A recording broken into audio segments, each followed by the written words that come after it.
മുഖ്യന് പുലിമുരുകനെങ്കിൽ MLA-മാർക്ക് ഡഫേദാർ. തിരുവനന്തപുരം നിള തിയേറ്ററിൽ ടിനി ടോം നായകനായ ഡഫേദ ചിത്രത്തിന്റെ ഫസ്റ്റ് ഷോയ്ക്കാണ് MLA-മാരെത്തിയത്. ഹൈബി ഈഡൻ, MM മണി, എൽദോസ് കുന്നപ്പള്ളി, അൻവർ സാദത്ത് തുടങ്ങി 15ഓളം MLA-മാരാണ് ഡഫേദാർ കാണാനെത്തിയത്.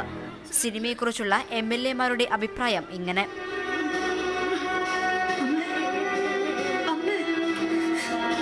സമൂഹത്തെ സ്നേഹിക്കുന്ന അല്ലെങ്കിൽ നമ്മുടെ നാടിനെ സ്നേഹിക്കുന്നവർ ഇഷ്ടപ്പെടുന്ന ഒരു സിനിമ. ഞങ്ങളെ ഒന്നിച്ചൊരു നല്ലൊരു കുടുംബ ചിത്രം, ഇന്നത്തെ കുടുംബ സാഹചര്യത്തിൽ കാണേണ്ട ഒരു ചിത്രം. ന്യൂ ട്രെൻഡിലുള്ള ചിത്രമായിരിക്കില്ല, പക്ഷേ എല്ലാവരും കണ്ടിരിക്കേണ്ട ഒരു ചിത്രം. കുറെ മൂല്യങ്ങളുണ്ട് ചിത്രത്തിൽ.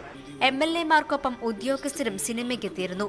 നിയമസഭയുടെ 2 ട്രാവലർ വാനുകളിലാണ് ഇവർ തിയേറ്ററിലെത്തിയത്. മുഖ്യമന്ത്രി പിണറായി വിജയൻ കഴിഞ്ഞ ദിവസം പുലിമുരുകൻ സിനിമ തിയേറ്ററിലെത്തി കണ്ടിരുന്നു. ന്യൂസ് 18 തിരുവനന്തപുരം.